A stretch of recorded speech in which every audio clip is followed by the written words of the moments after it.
Përshëndetje nxënës, unë jam Nestila Osmani Korumi dhe së bashku do të mbajmë lëndën e biologjisë për klasën e 8.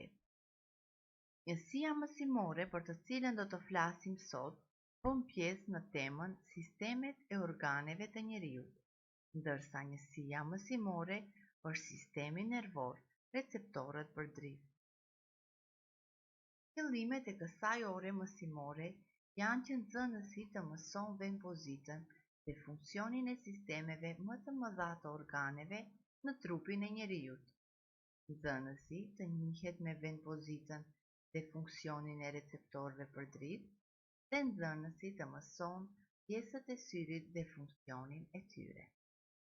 Materialet të nevojshme për këto orë mësimore janë fletore, stilograf, fyra, fotografi të syrit e të tjerë, ndërsa nocionet të cilat do t'i hasim janë irisi, thjerza, retina, receptorët për dritë e të tjerë.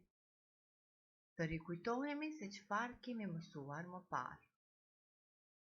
Tani më ne dim se receptorët janë pjesë e sistemit nervor të cilët i pranojnë ngacmimet. Dhe në bazë të llojit të ngacmimit, receptorët i ndajmë në termoreceptor, mekanoreceptor, fotoreceptor dhe kemoreceptor, ku bojnë në pjesë receptorët për shije dhe nuhatje. Receptorët për dritë. Fotoreceptorët janë qeliza të specializuara të cilat e pranojnë në dritën. Ato janë të vendosura në sy. Syri është një nga organet më komplekse në trupin e njeriut, i cili përbëhet prej shumë pjesëve që funksionojnë për të na siguruar pamjen. Syri është i ndërtuar nga 3 mbështjellës. Mbështjellësi i jashtëm është i mystë, konveks, i tejtukshëm dhe quhet kornea. Kornea është një zonë transparente e syrit që mbulon irisin, pupillën dhe zonën e përparme. Ajo nuk përmban enët të gjakut, por ka shumë baresa nervore dhe është pjesa më e rëndësishme e syrit. Mbështjellësi i mesëm është koroidea. Në pjesën e përparme të saj dallohet irisi dhe trupi qelqor. Irisi është i vendosur poshtë të korneas dhe është përgjegjës për ngjyrën e syve dhe mund të ndryshojë nga njëri tek tjetri. Irisi është një strukturë muskulore që mund të ndryshojë formën dhe kjo i mundëson të kontrollon sasinë e dritës që kalon nëpër bebzën e syrit e më pas të shkojë në retinë. Trupi qelqor është në formë të unazës përreth thjerrës dhe ka për detyrë të adaptojë formën e thjerrës, i shtypur ose topthor. Thjerza është një lentë transparente bikonvekse e vendosur pas irisit dhe shërben për të fokusuar dritën në retinë. Ndërsa mbështjellësi i brendshëm është retina. Retina është e përbërë nga disa shtresa të qelizave nervore të specializuara për pranimin e ngacmimeve të dritës. Këta qeliza janë shkoptat dhe konet.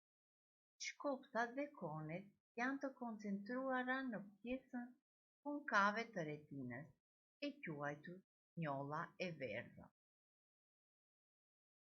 Qelizat që shërbejnë për të parë gjatë ditës dhe për të dalluar ngjyrat quhen qelizat konike. Këta qeliza janë në numër më të vogël dhe na mundësojnë të shohim fotografi me ngjyra. Ekzistojnë 3 lloje të koneve të ndjeshme sipas dritës, të kuqe, të gjelbër dhe të kaltër. Përveç se këtyre qelizave, ekzistonin edhe qeliza që shërbejnë për të parë gjatë natës. Këto qeliza quhen qelizat cilindrike ose shkoptore.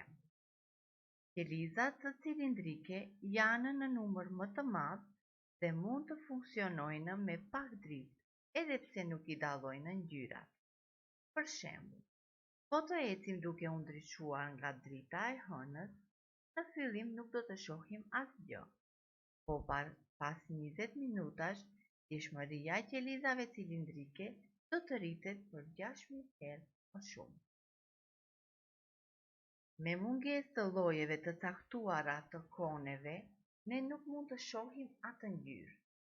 Mosdallimi I ngjyrave të caktuara njihet si daltonizëm. Në fotografinë më poshtë ka 4 figura, ku në figurën e parë është e paraqitur të pamurit normal. Në figurën e dytë mungojnë konet për ngjyrë të kuqe. Në figurën e tretë mungojnë konet për ngjyrën e gjelbërt, ndërsa në figurën e katërt mungojnë konet për ngjyrën e kaltërt. Për të parë fotografi të qartë, rezet e dritës drejtohen dhe duhet të fokusohen në njollën e verdhë. Por më poshtë se njolla e verdhë, fillon nervi I syrit. Kjo pjesë nuk përmban qeliza shkoptore dhe kone, dhe quhet njolla e verbër. Tjerza është dyfish konvekse dhe me ndihmën e muskujve akomodohet për të vendosur fokusin në njollën e verdhë. Drita kalon nëpër kornean, lëngun e syrit, thjerrzën dhe trupin qelqor, ndërsa ngacmimi I pranuar përcillet deri në qendrën e të pamurit në trup. Dhe tani do të përsërisim atë që mësuam. Syri është shqipta e të pamurit. Syri punon si kamera e aparatit fotografik. Mësuam se në retinë gjenden qelizat nervore të specializuara për pranimin e ngacmimeve të dritës. Këto qeliza ishin shkoptat dhe konet. Dhe thjerrza dyfish konvekse, e cila gjendet në sy, me ndihmën e muskujve akomodohet dhe vendos fokusin e dritës në njollën e verdhë. Tani do të bëjmë një detyrë. Shënoni në fletoret tuaja këto pyetje. Pyetja e parë. Përse është e rëndësishme aftësia e ndryshimit të formës tek thjerrza? Pyetja e dytë. Cila pjesë e syrit është me ngjyrë dhe çfarë funksioni ka? Dhe pyetja e tretë. Çka mendoni? A mundet të gjithë njerëzit të shohin të gjitha ngjyrat? Tani mundet t'i bëni pauzë videos dhe përgjigjuni pyetjeve në fletoren tuaj. Nëse nuk dini ndonjërin prej përgjigjeve, mund ta ktheni videon pas. Tash do të shohim a ju jeni përgjigjur saktë të pyetjeve. Përgjigja për pyetjen e parë. Aftësia e ndryshimit të formës tek thjerrza është e rëndësishme, sepse në atë mënyrë thjerrza fokuson rrezet e dritës në drejtim të njollës së verdhë. Përgjigja për pyetjen e dytë. Irisi është pjesa ngjyrosur e syrit, e cila me zgjerimin dhe ngushtimin e saj rregullon sasinë e dritës që hyn në sy. Dhe përgjigja për pyetjen e tretë. Disa njerëz nuk arrin t'i dallojnë të gjitha ngjyrat. Kjo ndodh nëse në retinën e tyre mungojnë lloje të caktuara të koneve. Mësimin e sotëm mund ta gjeni në librin e biologjisë për klasën e 8, në faqen 12 dhe 13. Ju faleminderit.